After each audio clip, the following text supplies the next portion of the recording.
नमस्कार। 69 BPSC mains practice में आपका स्वागत है। भारतीय अर्थव्यवस्था और समसामयिकी की हमारी प्रैक्टिस चल रही है, जिसमें आज पहला प्रश्न 125 और 150 शब्दों में उत्तर देना है। पहला प्रश्न है औपचारिक और अनौपचारिक अर्थव्यवस्था के बीच अंतर। तो सीधा सा प्रश्न है। दूसरा है भारत में ग्रामीण गरीबी कम करने के हालिया उपाय। तो यह बहुत प्रासंगिक प्रश्न है, क्योंकि पिछले 1-2 वर्षों में देखा जाए तो भारत की गरीबी में कुछ कमी आई है और ये नीति आयोग की रिपोर्ट में भी यह कहा गया है, तो इसलिए यह प्रासंगिक बन जाता है। इसके बाद 300 से 350 शब्दों में उत्तर लिखना है।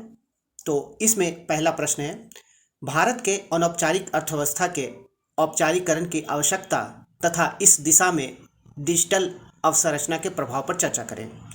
तो यह प्रश्न भी देखा जाए तो सीधा साधा है।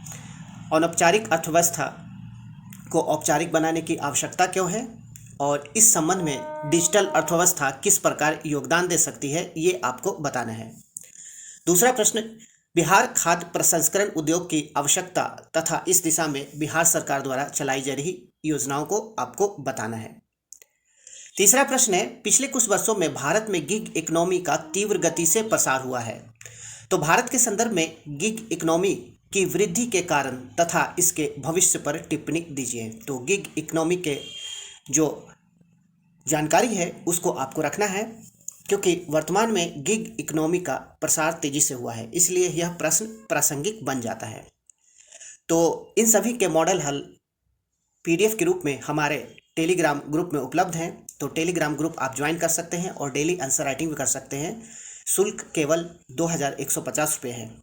इसके अलावा ये सभी मॉडल हल हमारे वेबसाइट www.gkbucket.com पर भी हैं। और यदि आप ग्रुप में जुड़ना चाहते हैं तो दिए गए नंबर पर संपर्क कर सकते हैं।